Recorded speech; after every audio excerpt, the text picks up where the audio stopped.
नमस्कार। सरोकार टेलिभिजनको कार्यक्रम सरोकार विशेषमा यहाँहरूलाई स्वागत छ। म दिलीप थापा मगर। सबै विषय विशेष हुँदैनन्। सामाजिक, राजनीतिक, आर्थिक र समग्र मानव जातिको हितको निम्ति गरिने हरेक विषय विशेष हुन्छन्। समाजको हितमा गरिने हरेक कार्यको सम्मान गर्दै समाजको हित विपरीतका कार्यको भण्डाफोर गर्ने विषयवस्तु सरोकार विशेषको प्राथमिकतामा पर्ने गरेका छन्। दर्शकहरू, आजको सरोकार विशेषमा राष्ट्रिय सभामा सत्ता पक्ष र प्रतिपक्षको सवाल जवाब बारे चर्चा गर्नेछौँ।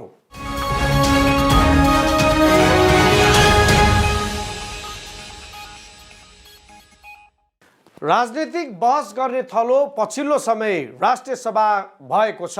राष्ट्रिय सभामा सत्ता पक्ष र विपक्षका सांसदहरूबीचको दोहोरी साँच्चै रोचक नै बनेको देखिन्छ।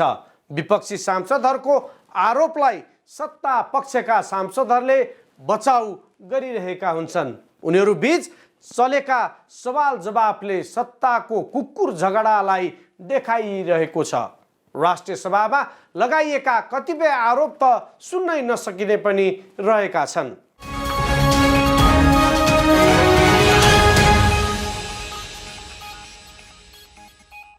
पछिल्लो समय राष्ट्रिय सभामा गरमागरम बहस भइरहेको छ। सांसदहरूले एकले अर्कालाई आरोप लगाउँदै हिलो छ्याप्दै आएका छन्। आइतबार र सोमबार बसेको राष्ट्रिय सभाको बैठकमा यस्तै दृश्यहरू देखिएका थिए। त्यहाँ पनि सत्तापक्ष र प्रतिपक्ष दलबीच सवाल जवाफ चलिरहेको छ। सत्तापक्षले विपक्षीले लगाएका आरोपहरूलाई खण्डन गर्दै आएका कुरा खण्डन गर्दै आफ्ना कुरा राखिरहेका छन् भने प्रतिपक्ष भए जति आरोपहरू लगाइरहेका छन्। सोमबारको राष्ट्रिय सभा बैठकमा यस्तै दृश्यहरू देखिएका थिए। बैठकमा नेकपा माओवादी केन्द्रका नेता नारायण काजी श्रेष्ठले प्रधानमन्त्री केपी शर्मा ओलीले राष्ट्रपतिको सहयोगमा एकपछि अर्को प्रतिगामी कदम चालेको आरोप लगाएका छन्। श्रेष्ठले राष्ट्रपति र प्रधानमन्त्रीले देशलाई प्रतिगमनको दिशामा धकेलेका कारण अहिले प्रतिगमन र अग्रगमनको द्वन्द्व सङ्घर्ष बीचबाट देश गुज्रिरहेको बताए। प्रधानमन्त्री ओलीले नेपालको आन्तरिक राजनीतिमा विदेशी हस्तक्षेप निम्त्याएको आरोप पनि श्रेष्ठको छ। हामीले राष्ट्रियताको रक्षा गर्नु थियो, लोकतन्त्रलाई कार्यान्वयन गर्नु पर्थ्यो, संविधानलाई कार्यान्वयन गर्नु पर्थ्यो, यसलाई अझ उन्नत बनाउँदै जानु पर्थ्यो र हामीले सामाजिक आर्थिक रूपान्तरण गरेर समृद्ध नेपाल बनाउने, सामाजिक न्याय स्थापित गर्ने र समाजवादको आधार तयार गर्ने काम गर्नु पर्थ्यो। तर केपी ओलीले आफ्नो नेतृत्वको सरकार मार्फत ठिक विपरीत दिशातिर लैजानु भयो र त्यस अर्थमा उहाँले चाहिँ संविधानको नाङ्गो उल्लङ्घन गर्नुभयो, लोकतन्त्रको धज्जी उडाउनु भयो, पुरै अध्यादेशको शासन र निरङ्कुशतन्त्र चलाउनु भयो, देशलाई भ्रष्टाचारको दलदलमा फ्याँक्नुभयो र देशलाई बर्बाद गर्ने दिशातिर जानुभयो। यसको कारण के हो? म समयको अभावको कारणले लामो व्याख्या गर्न चाहन्न। म अदालतसँग विचार दिनुभएको विषय केही विषयमा राजनीतिक रूपमा केही बहस गर्नेतिर जान चाहन्छु। तर यो कारण के हो कि केपी ओली यो ठाउँमा पुग्नुभयो?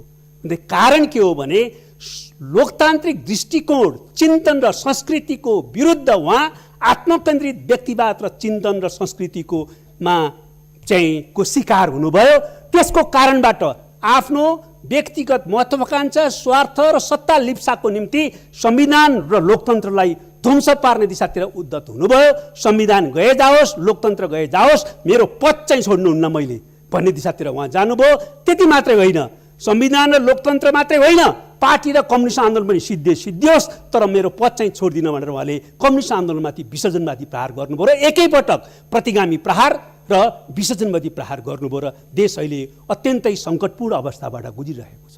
त्यतिले मात्रै उहाँले सक्नुहुन्थेन। संविधान र लोकतन्त्रका विरुद्ध जाने हिम्मत कसरी गर्नुभयो?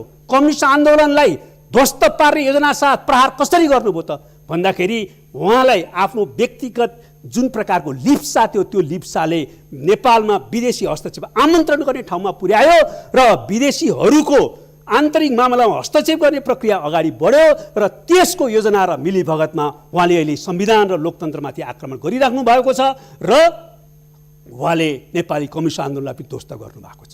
अहिले विकास र अरू प्रश्नमा मैले छलफल गर्न चाहन्न, तर म राष्ट्रियताको प्रश्नमा भन्न चाहन्छु। उहाँले राष्ट्रिय स्वाधीनतामाथि गम्भीर धोकाधडी दिनुभयो। उहाँको राष्ट्रियताको विषय एउटा पहिला जुन प्रकारको चर्चा परिचर्चाको विषय बनाउनु भयो त्यो धोका थियो र अहिले उहाँ पुरै राष्ट्रिय आत्मसमर्पणवाद र लम्पसारवादमा पुगिसक्नु भएको छ भन्ने प्रश्न भयो। आज अतिक्रमित भूभागको विषय वार्ताको विषय बन्दैन, आज इपिजीको विषय वार्ताको विषय बन्दैन। एकपछि अर्को गरेर नेपालमा आन्तरिक मामला हस्तक्षेप भइराखेको छ, त्यो बारेमा प्रतिवादको विषय हुँदैन। बरु विदेशी हस्तक्षेप स्वीकार गर्ने मात्रै होइन, विदेशी हस्तक्षेप आमन्त्रण गरेर राष्ट्रिय स्वाधीनतालाई अत्यन्तै गम्भीर सङ्कटमा पुर्याउनु भएको छ। यो प्रश्न क्षम्य हुन सक्दैन। श्रीमान, विदेशीसँग मिलेमोतोमा प्रधानमन्त्रीले संविधानमाथि प्रहार गरेको श्रेष्ठको दाबी छ। विदेशीको योजना र मिलीभगतमा प्रधानमन्त्रीले संविधान र लोकतन्त्रमाथि आक्रमण गरिरहनु भएको छ। श्रेष्ठले भने उहाँले राष्ट्रिय स्वाधीनतामा गम्भीर धोकाधडी गर्नुभयो। अहिले प्रतिगमन पूर्ण रूपमा परास्त नभएको भन्दै श्रेष्ठले हर हालतमा परास्त गर्ने दाबी गरे। हामीले एकपटक प्रतिनिधि सभा विघटनको कदमलाई असफल बनायौं, तर प्रतिगामी कदम पूर्ण रूपमा असफल हुन सकेन। अहिले पनि प्रतिगामी कदम फेरि प्रतिनिधि सभा विघटन 2 अन्तर्गत चलिरहेको छ, श्रेष्ठले भने, र हामीले त्यसलाई पुरा परास्त गर्न सकेका छैनौं, श्रेष्ठको भनाइ छ।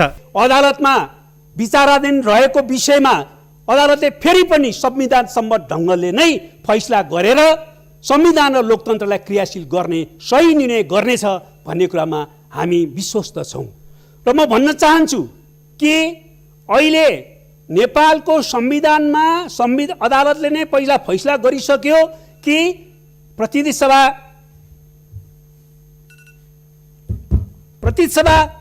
विघटनको कुनै प्रावधान छैन, गर्ने विषयाधिकार छैन। प्रतिनिधि सभा विघटनको अवस्था आउन सक्ने एउटा चित्रण गरिएको छ। त्यसकारणले प्रधानमन्त्रीलाई विषयाधिकार छैन।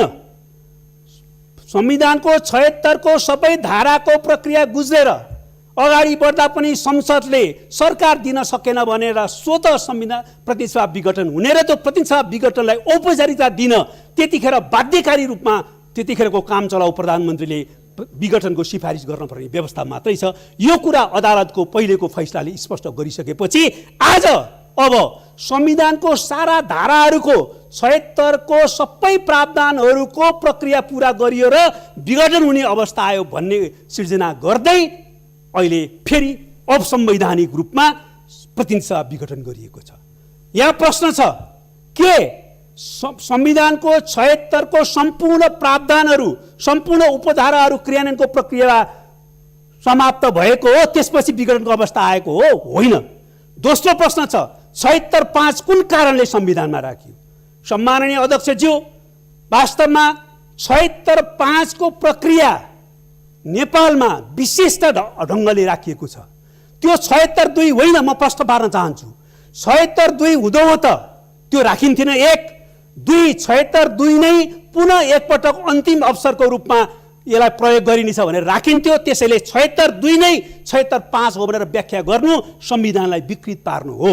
त्यसकारणले त्यो स्थिति होइन। 76(5) अन्तिम अवसरको रूपमा सांसदहरूले नै संसद बचाउन र सरकार बनाउनका निम्ति प्रयोग गर्ने धारा हो, जहाँ सांसदहरूले स्वतन्त्र ढङ्गले भूमिका खेल्छन् र होइप लाग्दैन। नत्र भए 76(5) को त्यो औचित्य हुँदैन थियो। राजनीतिकमा हामी बहस गर्न सक्छौँ हाम्रो प्रणालीमा 76(5) को धारा उपयुक्त छ कि छैन भनेर, तर त्यो निर्णय त्यसको आधारमा हुँदैन। निर्णय संविधानमा के प्रावधान छ, कुन उद्देश्यले संविधानमा त्यो प्रावधान राखियो भन्ने आधारमा हुन्छ। त्यसरी हेर्दा कुनै पनि कोणबाट 76(5) को प्रक्रिया चाहिँ पुरा गर्ने प्रक्रियामा नगइकन त्यो चाहिँ राष्ट्रपतिको उसमा प्रधानमन्त्रीले संसद विघटन गर्न प्रतिनिधि सभा विघटन सक्दैन। अर्कोतिर प्रतिगमन पनि आफ्नो योजना अनुसार सम्पूर्ण संविधान र लोकतन्त्रलाई प्राप्त गरेर प्रतिगामी निरङ्कुश राजनीतिक प्रणाली स्थापित गर्ने उत्कर्ष बिन्दुमा पुगिसकेको छैन। उनले भने, म चेतावनी दिन चाहन्छु, त्यो कहिले पनि पुग्ने छैन। त्यस्तो सपना कसैले नदेखे पनि हुन्छ, तर प्रतिगमन र निरङ्कुशताको छिटा राष्ट्रिय सभाभित्र पनि आउन थालेको भन्दै श्रेष्ठले आफूलाई बोल्न 20 मिनट समय हुँदाहुँदै राष्ट्रिय सभा अध्यक्षले समय घटाएको भन्दै आपत्ति जनाए। यही सदनमा मैले आधा घण्टा बोलेको छु, तर आज 20 मिनट समय हुँदाहुँदै नदिएर घटाइयो। राष्ट्रिय सभामा भएका पार्टीबीच सहमति गर्नु पर्दैन, परम्परा हेर्नु पर्दैन, यहाँ कुण्ठित गर्ने दिशातिर गइरहेको छ, श्रेष्ठले आरोप लगाए। संविधान सम्मत र लोकतन्त्रको अभिन्न अङ्गको रूपमा निर्वाचन भयो भने लोकतन्त्र सुदृढ हुन्छ। संविधानलाई मार्न, लोकतन्त्रको हत्या गर्न निर्वाचनको नाटक रोकिन्छ भने त्यो लोकतान्त्रिक हुन सक्दैन। त्यसो त ज्ञानेन्द्र पनि लोकतन्त्रको घोषणा चुनावको घोषणा गरे, हामीले भाग लियौँ। यति थाहा हुँदाहुँदै पनि संविधान र लोकतन्त्रको हत्या गर्ने गरी निर्वाचनको कुरा गर्न सकिन्न। हामी निर्वाचनको पक्षमा छौँ, तर संविधान सम्मत ढङ्गले जब यो संसदीय अवधि पुरा गर्छ हामी चुनावमा जानेछौँ, सबैसँग प्रतिस्पर्धा गर्नेछौँ र नयाँ जनादेश लिएर सरकार बनाउनेछौँ र संसद निर्माण गर्नेछौँ। सम्माननीय अध्यक्ष, यो कुरा प्रष्टै छ। अन्तमा म यो प्रतिगमनको कदमलाई असफल पार्ने क्रम सँगसँगै अहिले कोभिडका विरुद्ध एकताबद्ध हुने, खोप सारा जनतालाई उपलब्ध गराउनुपर्छ र कोभिडको अर्को लहरको तयारी हामीले गर्नुपर्छ। दलित समुदायमाथि भेदभाव र उत्पीडन अन्त गर्नुपर्छ। सामाजिक एकता र सद्भावको नाममा भेदभाव र उत्पीडनलाई जायज ठहराउने काम गर्नुहुन्न, तर त्यस अन्तर्गत रहेर सामाजिक एकतालाई सुदृढ गर्नुपर्ने हुन्छ। बाढी पहिरो पीडित जनतालाई उद्धार र राहतको प्रक्रिया अगाडि बढाइनुपर्ने हुन्छ। र त्यति मात्रै होइन, विकासको ढाँचा तयार गर्दा पनि हामीले अब बाढी पहिरो भूकम्प जस्ता जोखिमहरू जो हाम्रा अभिन्न अङ्ग बनेका छन् त्यसलाई ध्यान दिएर विकासको ढाँचा तयार गर्नुपर्ने हुन्छ। र साथसाथै म भन्न चाहन्छु, अहिले उद्धार र राहतको निम्ति हामीले पहिला नै त्यसबाट पुर्याउने जोखिमलाई ध्यान दिएर तयारी, जोखिमको न्यूनीकरण गर्ने र समय र उद्धार र राहत पुर्याउने ध्यान दिनुपर्ने हुन्छ। र म अन्तमा भन्न चाहन्छु, अहिले संहितालाई पुरै व्यवस्था गरेर संहिताको हत्या गर्ने गरी र कालीगण्डकी तिनौ डाइभर्सनको परियोजना अगाडि ल्याइएको छ। यो मिल्दैन सभामुख महोदय, संहिताको कोडबाट मिल्दैन, सम्बन्धित प्रदेशका समन्वय नगरिकन यो गर्न मिल्दैन। दोस्रो कुरा, यो विकासको समग्र योजनाको अङ्ग नबनाइकन भोट माग्ने अस्त्रको रूपमा अगाडि बढाएको, त्यसो गर्न मिल्दैन सभामुख महोदय। त्यसैले संहिता स्पिरिट अनुसार। त्यस्तै राष्ट्रिय सभा सदस्य देवेन्द्र दाहालले प्रतिनिधि सभा विघटन गरेर ताजा जनादेशमा जाने सरकारको कदम निरङ्कुश नभएको दावी गरे। दाहालले पहिलो पटक विघटित प्रतिनिधि सभा पुनर्स्थापना पछि पनि केही काम गर्न नसकेकाले वर्तमान अवस्थामा निर्वाचनमा जानु नै सही निर्णय भएको जिकिर गरे। यसअघि पनि प्रतिनिधि सभा विघटन पुनर्स्थापनाको एउटा अध्याय पुरा गरिसकेको अवस्था छ। यति बेला फेरि पनि प्रतिनिधि सभा विघटन भएको अवस्था छ। आश्चर्य लाग्दो गरी संसारमै नभएको संसदीय अभ्यासको नाममा गैर संसदीय गतिविधिहरू यसै बिचमा भइरहेका छन्। अनधिकृत ढङ्गले अर्को पार्टीबाट सांसदहरूको समर्थन लिएर मलाई प्रधानमन्त्री नियुक्ति गरिदिनु पर्यो भनेर विपक्षी दलका नेताजी राष्ट्रपतिकोमा जाने काम भयो। यो अनधिकृत र असंसदीय अभ्यास भए पनि राष्ट्रपति भनेको सबैको स्वाभाविक रूपले अभिभावक भएकोले त्यहाँसम्म जाने कुरालाई मैले त्यति अन्यथा रूपमा लिएको छैन। त्यहाँसम्म जाने कुरा त ठिकै थियो, तर अब त अर्को पार्टीका नेता सांसदहरू समेतको दस्तखत लिएर प्रधानमन्त्री बनाइदिनु पर्यो भनेर सर्वोच्च अदालत धाइरहेको अवस्था छ। एकातिर भने अर्कोतिर निर्लज्ज ढङ्गले, मैले यसलाई अन्यथा रूपमा नलिनु होला, मैले निर्लज्ज ढङ्गले भने शब्द प्रयोग गरेको छु, विपक्षी दलको नेतालाई प्रधानमन्त्री बनाइदिनु पर्यो भन्दै आफूलाई एमालेको वरिष्ठ नेता हुँ भन्ने केही नेताहरू र सांसदहरू पार्टीको निर्णय र अनुमति बिना राष्ट्रपति कार्यालय र अदालतमा लाइन लागेको दृश्य निकै हेर्न लायकको रहेको छ। ती लाइन लागेर बुझाइएका दस्तखतहरू कति वास्तविक थिए वा कति कृत्य थिए, त्यो यदि अदालत वा सरकारवाला निकायहरूले खोजेछ भने पत्ता लाग्ने नै छ। नभए पनि त्यो इतिहासको कुनै कालखण्डमा खोजी हुने नै छ। तर नेताहरू राष्ट्रपति कार्यालय र सर्वोच्च अदालतमा अलि नसुहाउँदो पाराले लाइन लागेको कुरा चाहिँ साँचो हो। यो कुरा संसदीय अभ्यास कुन अभ्यास हो, कुन नैतिकता हो, मैले बुझ्न सकेको छैन। सायद विपक्षी साथीहरूले यस कुरालाई बुझ्न सक्नुहुन्छ कि। उनले निर्वाचनको विरोध गर्ने विपक्षीहरू कसैसँग पनि जनतासँग जाने हिम्मत नभएको दावी गरे। उनले भने विपक्षीहरू कसैसँग पनि जनतासँग जाने हिम्मत देखिएको छैन। दाहालले संसदीय अभ्यासको नाममा गैर संवैधानिक अभ्यास देखिएको तथा अनधिकृत र असंसदीय अभ्यास सुरु भएको दावी गरे। उनले निर्लज्ज ढङ्गले विपक्षी दलका नेताहरूलाई प्रधानमन्त्री बनाइदिनु पर्यो भन्दै नसुहाउँदो ढङ्गले नेकपाका वरिष्ठ नेताहरू हस्ताक्षरसहित राष्ट्रपति कार्यालय र सर्वोच्च अदालतमा लाइन लागेको टिप्पणी गरे। विपक्षी गठबन्धन भनिएका कसैसँग पनि जनताको अदालतमा जानेर जनतासँग फेस गर्ने हिम्मत देखिएको छैन। बरु अनधिकृत ढङ्गले अर्को पार्टीका सांसदलाई प्रभाव पारेर वा अर्को पार्टीभित्रको अन्तर्विरोधलाई प्रयोग गरेर 1 वर्ष भए पनि सरकार चलाइहालौँ भन्ने होला र उनीहरू केही व्यावसायिक वकिलहरूलाई हायर गरेर बहस गराउने र सर्वोच्च अदालतमा प्रधानमन्त्री बन्ने सपना देखिरहेका छन्। कतिपय वकिलहरूले त अदालतमा आफ्नो दर्बिलो तर्क दिन नसकेर नै होला उत्तेजित भएर हुइज राष्ट्रपति समेत भने अरे भन्ने सुनियो। धन्य हो राष्ट्रपति पनि नचिन्ने ती कालो कोटधारी वकिल को रहेछन् कोनी, तिनले वकालत गरेको कति भयो होला। तिनै वकिलले अदालतको इजलासमा न्यायाधीशको अगाडि उभिएर तिनै नचिनिएकी राष्ट्रपतिको निन्दा गाली गलोज गरिरहेका छन् भन्ने पनि सुनियो। तिनले कस्तो संस्कारको विकास गरिरहेका छन्, यस प्रकारका गतिविधि र सोचहरूको म यस सम्मानित सभा मार्फत घोर भर्त्सना गर्दछु। जनतामा जान तपाईँहरूलाई बाटो खुल्ला गरिदिएको छ, तपाईँ किन त्यता जान तयार नहुनु भएको हो म प्रश्न गर्न चाहन्छु।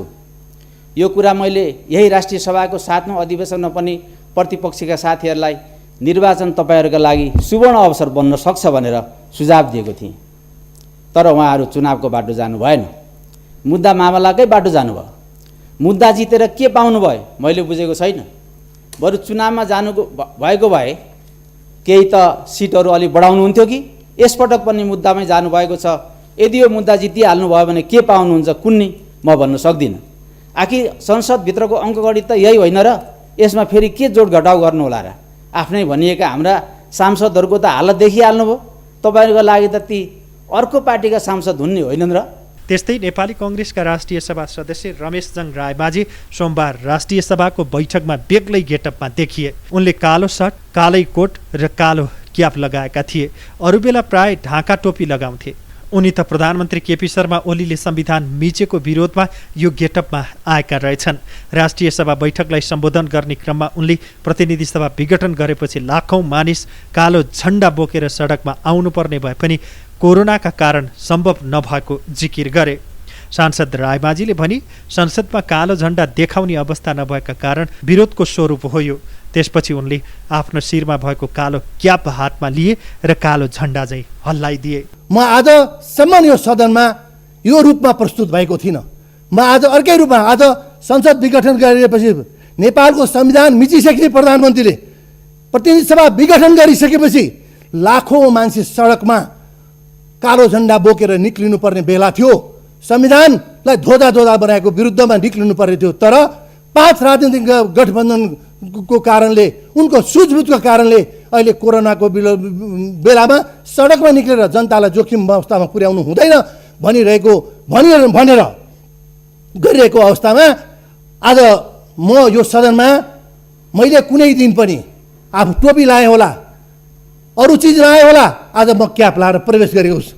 सदनमा कालो झण्डा देखाउने अवस्था नभएको कारणले आज सम्मान्य अध्यक्षज्यू मार्फत प्रधानमन्त्रीको कदमको विरुद्धमा यो सदन मार्फत मुलुकले थाहा पाओस् विरोधको सहयोग हो यो कालो झण्डाको रूपमा मैले आज यो प्रस्तुत गरेको छु सम्मान्य अध्यक्ष महोदय। त्यसकारण मैले सुन्दरहरेचा नगरपालिका र मोरङमा बस्दा पनि यो क्याप मैले आजसम्म लगाएको थिइनँ।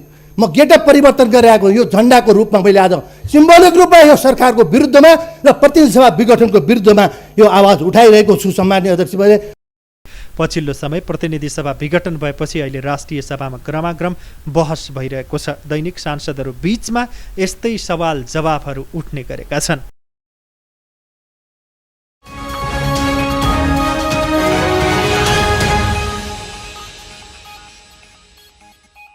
दर्शकहरू, आज हामीले सरोकार विशेषमा राष्ट्रिय सभामा सत्ता पक्ष र विपक्षहरूको सवाल जवाबबारे तयार पारिएको सरोकार विशेष प्रस्तुत गर्यौं। कार्यक्रम सरोकार विशेषमा हामी समाजका तीता मिठा यथार्थबारे जानकारी दिन उपस्थित हुने गर्छौं। आजलाई कार्यक्रम सरोकार विशेष यति नै। सम्पूर्ण युनिटलाई बिदा दिनुहोस्। हेर्दै गर्नुहोला सरोकार टेलिभिजन।